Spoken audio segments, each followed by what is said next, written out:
ஸ்ட்ராங்காக காட்டியிருக்கிறோம்.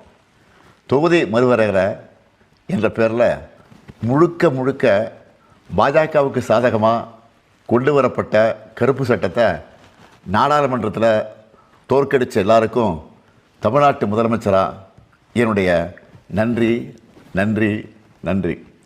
முக்கியமாக இதில் முழுக்க முழுக்க என் கூட நின்ன தமிழ்நாட்டு மக்களுக்கு தான் முதல்ல என்னுடைய நெஞ்சாத நன்றியை சொல்லணும்.